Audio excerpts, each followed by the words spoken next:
Heureusement qu'il y a un match retour. Bon, on est parti pour le débrief de Mayence-Strasbourg avec la victoire 2-0 de Mayence qui fait très très mal au moral des Strasbourgeois qui pourront être déçus parce qu'il y a eu des choses qui allaient pas du tout. Il y a eu des bonnes choses aussi. On va en revenir au fur et à mesure avant que je commence ce débrief. Et si vous l'avez pas encore fait, n'hésitez pas les gars à vous abonner et à liker, ça me soutient de fou, les gars, et c'est gratuit. Vraiment, les gars, c'est le meilleur soutien que vous pouvez me faire. On est proche des 525 abonnés. Merci, les gars, à ceux qui s'abonnent, ça soutient la chaîne. Les gars, moi, je veux juste dire que quand on arrive, et quand Strasbourg, en tout cas, arrive sur le match, Strasbourg est vu, en tout cas, je trouve, par beaucoup qui étaient dans le chat, et pour moi, en vrai, comme un, entre guillemets, favori. Même si, je l'avais dit, c'était un match piège, ou parce que de base, Mayence a l'habitude de jouer avec une ligne de 5 milieux de terrain qui aurait pu faire mal, et ça a été le cas ce soir, hein. Elle a été exceptionnelle, cette ligne de 5 milieux, et cette défense à 3 aussi assez solide. Mais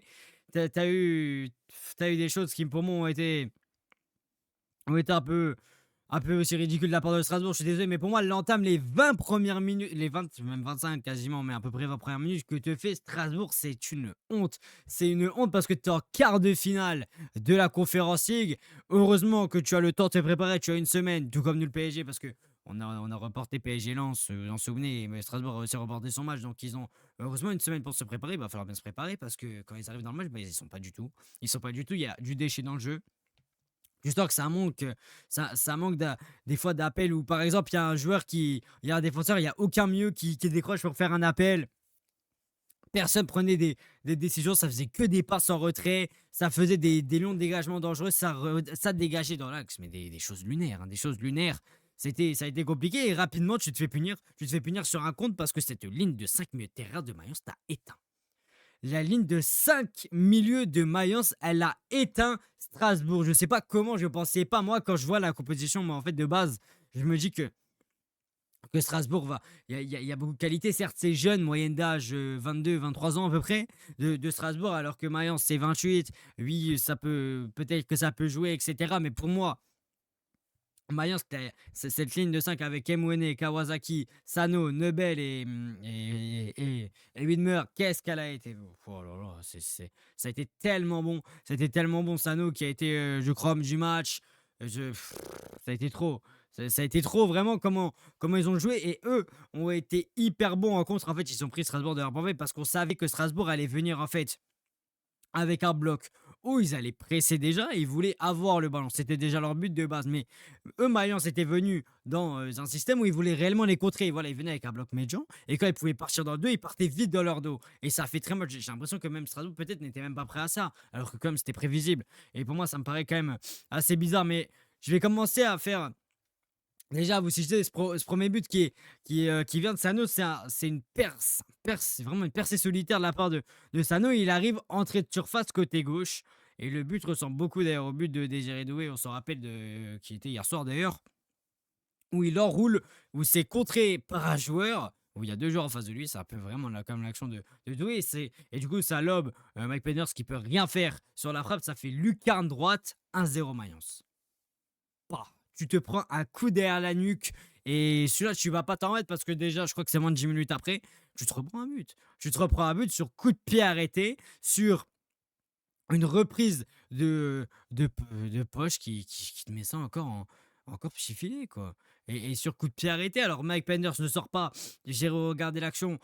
Sortir, ça aurait été un peu plus compliqué, mais pour moi, c'est la défense. La défense de Strasbourg a été, sur certains moments et sur l'ensemble du match, bah, c'est bonne et on va en revenir. On va en revenir, mais pour moi, c'est pas normal le match que sort Strasbourg sur. En tout cas, que ce soit individuellement, même collectivement, de comment ils ont essayé de défendre en bloc, comment ils sont aidés. Il y a eu très peu de retours. En fait, les forces de Strasbourg, je les ai aucunement retrouvées ce soir. Aucunement. J'ai quasiment rien vu. Il y a que quelques joueurs à sortir du lot. Pour moi, les quelques joueurs, ce serait quoi? Allez, Yacine, Barco. Et ce serait tout. Peut-être encore Doucouré, mais est-ce que Doucouré a été réellement utile? J'en sais rien en vrai. Je trouve pas que Doucouré a été le plus utile non plus. Mais voilà, c'est clairement la preuve que là, il y aura des choses à corriger. Heureusement, tu as un match retour dans tout pile 7 jours qui sera même heure et pas le même lieu parce que ce sera à Strasbourg cette fois. Il va falloir mettre les bouchées doubles parce que là, il va falloir montrer plus d'envie, plus de jeu. Être prêt aussi physiquement, parce qu'on sent aussi que les joueurs de Mayence ont beaucoup pris dessus physiquement. Et c'est un truc qui est problématique dans ce genre de match, où quand tu commences à te faire manger physiquement, tu perds confiance. Et c'est un cercle vicieux. Et après, tu commences à faire n'importe, ok, c'est bon. C'était un peu compliqué, mais je vais commencer à faire joueur par joueur côté Strasbourgeois.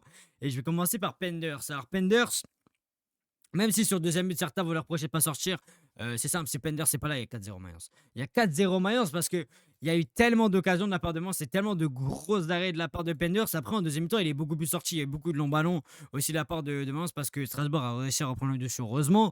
Mais Penders a été là dans les sorties, il a été là solide sur sa ligne, même s'il prend deux buts déjà sur le premier, il ne peut absolument rien faire.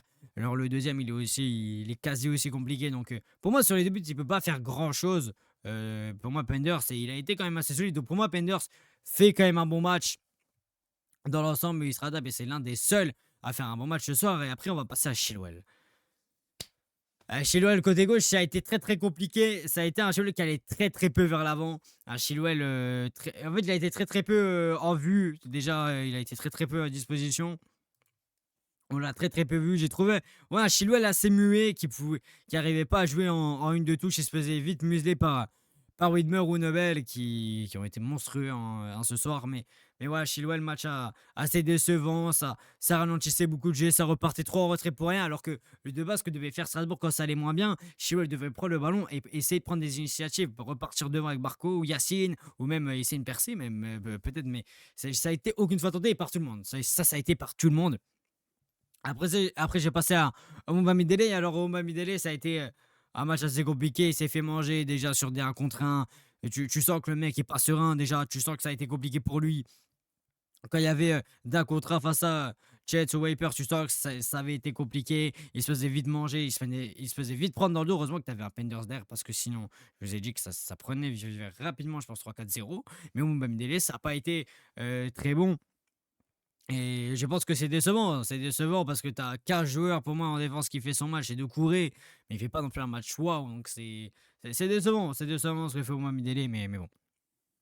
C'est comme ça, il va falloir corriger ses erreurs pour le match retour.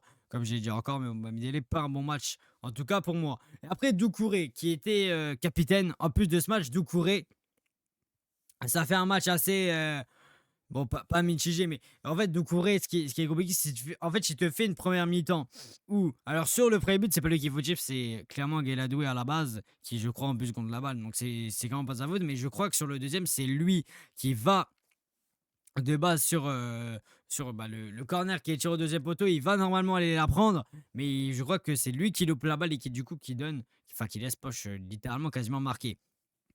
Donc Doucouré est un peu fautif sur un but, mais le problème c'est que Doucouré, enfin le problème, le bon point pour lui, mais le problème pour Omamidele, ce qui sauve son match, c'est que Omamidele a été très très mauvais pour défendre dans son dos. Mais Doucouré a été, lui par contre, très bon pour défendre dans son dos. Les longs ballons, c'est quasi lui qui a été tout le temps là pour l'aider. Vraiment, s'il y avait un problème, Doucouré, tu l'appelais, il était là.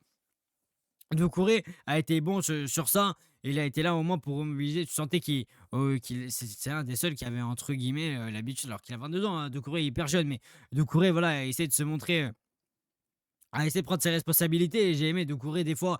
Voilà, il essayait des choses, ça n'a pas été parfait, mais Doucouré c'est un des seuls à tenter. C'est juste pour ça qu'il fait un match assez correct. C'est juste parce qu'il tente. On en arrive là hein, pour Strasbourg, c'est quand même vraiment inquiétant.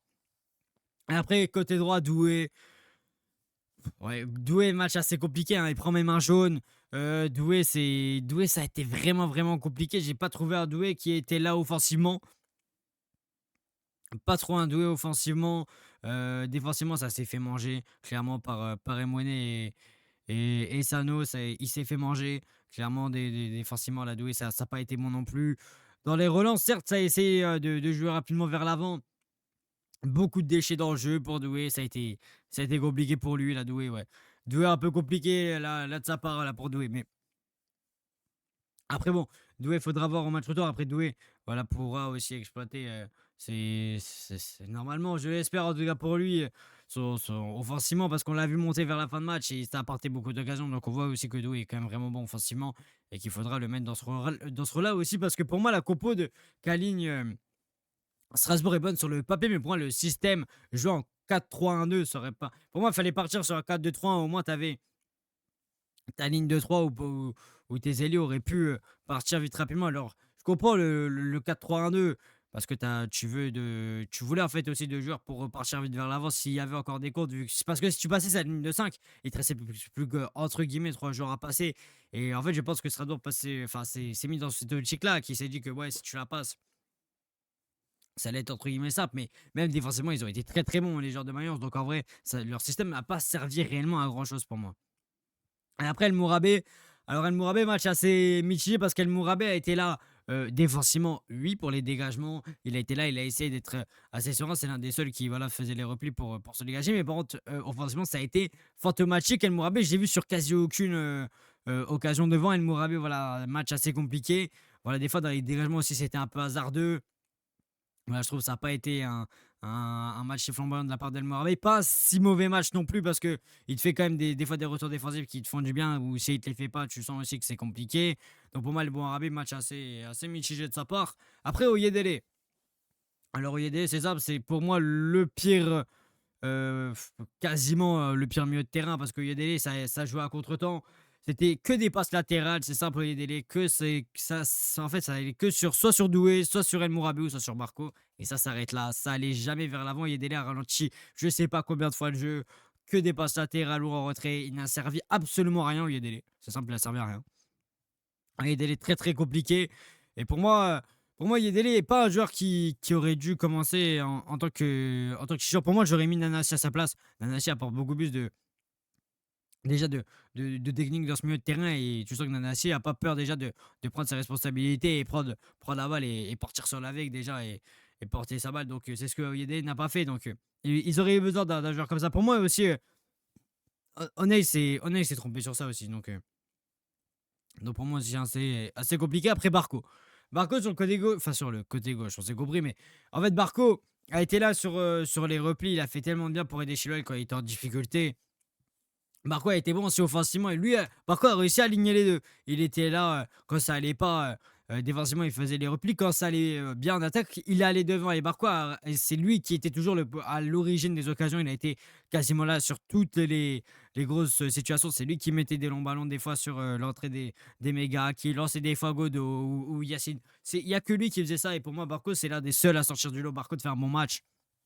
Et voilà, Barco, qui est pour moi un très très grand talent, hein, qui est très très bon, l'Argentin de 21 ans, qui est en pleine progression parce qu'en vrai, il est très très jeune, il a encore de la marge. Et Barco, très très bon match. Et pour moi, il faudra qu'il continue comme ça pour le match retour parce qu'ils auront besoin de lui. Un joueur comme ça qui est capable de casser des lignes, qui est capable aussi de trouver des espaces, de te libérer aussi de l'espace. Donc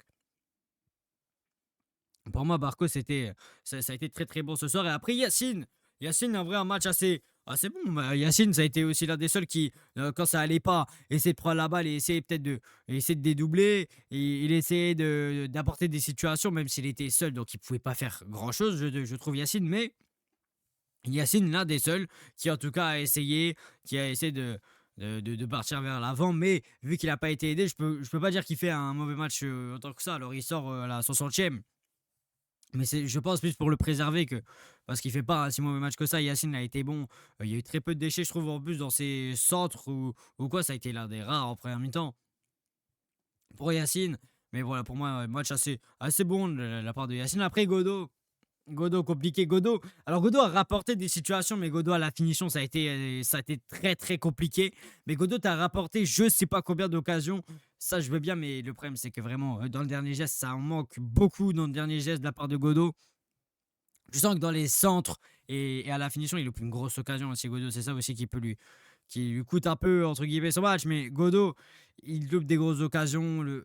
Tu sens que dans ses dernières passes ou ses centres, c'est encore un peu à travailler, mais Godot, dans la percussion, c'est très très bon. Je trouve Godot, il t'a rapporté aussi beaucoup d'occasions, surtout en deuxième. En première, c'est mieux, c'était plus Yacine qu'on voyait, mais voilà, Godot, match assez mitigé, pas un si mauvais match non plus, mais pas un match flamboyant de fou. Mais pour moi, voilà, Godot, match assez mitigé de sa part. Et après, Enciso. Bon, alors Enciso, c'est simple. Il a aussi servi à rien. T'as l'impression que Godot il était encore le seul. Enciso, il était jamais là parce que Enciso aurait pu venir aider, par exemple, défensivement. Yacine Oyedele, déjà, il n'a jamais fait. Il est toujours resté vers l'avant. Quasiment toujours resté vers l'avant, Enciso. Mais il a essayé de rapporter des situations, mais je trouve qu'il a trop marché sur Yacine en deuxième mi-temps et je pense que c'est pour ça que Yacine est sorti parce que Enciso marchait trop sur Yacine à certains moments du match. Je sortais qu'il venait toujours côté droit et du coup Yacine ne savait plus trop où se mettre des fois.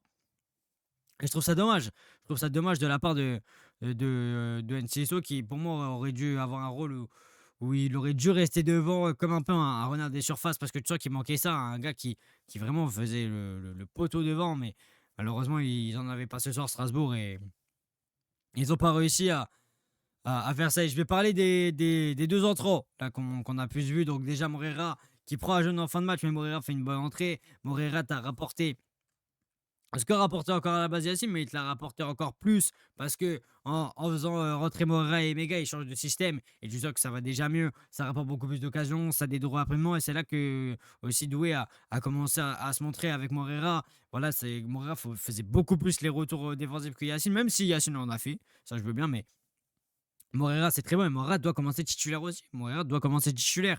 Et après Mega, pour moi, Mega, c'est pas une entrée incroyable. Même si Mega a eu au moins la faculté beaucoup plus d'essayer que Enciso. Non, il est rentré à la place de Oyedele. Mais bon, après, Enciso est passé encore en retrait. Donc en gros, c'est comme s'il avait pris pour moi sa place.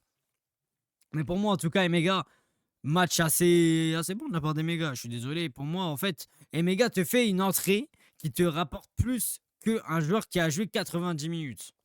Donc déjà, pour moi, rien que ça fait qu'il fait pas un match si mauvais. Alors certes, certains vont dire que oui, il a loupé tout devant, il a repris aucun ballon. C'est vrai que parce qu'il y a eu que des longs ballons. Après, vers la fin du match de Barco ou Moreira ou quoi, il y avait beaucoup de longs ballons. Il a beaucoup loupé, mais surtout parce que Bats, le gardien de Manon, c'est beaucoup sorti. Il avait compris. Mais Mega, beaucoup essayé. Pour moi, ne fait pas une si mauvaise entrée que ça. C'est une entrée même intéressante et que moi, je voudrais voir au match retour. Après, c'est pas à moi d'en décider. Mais voilà, pour moi, Moreira et Mega, ça fait deux entrées qui sont assez bonnes et qui rapportent beaucoup, et même quasi plus que des titulaires. Donc c'est clairement la preuve que ça s'est trompé sur certains choix pour le gardien pour le gardien, pour le, pardon, l'entraîneur de Strasbourg. Après, quand tu fais les erreurs une fois, j'espère qu'il va pas les refaire deux fois. On reverra ça dans une semaine. On reverra ça. Merci les gars de ceux qui ont regardé ce débrief jusqu'au bout. Merci à vous les gars, merci à ceux qui sont abonnés, ceux qui ont liké, ça fait plaisir. Nous on se retrouve samedi pour Arsenal Bournemouth en première ligue. Merci les gars, à tous ceux qui ont été jusqu'au bout. Et moi les gars, je vous laisse.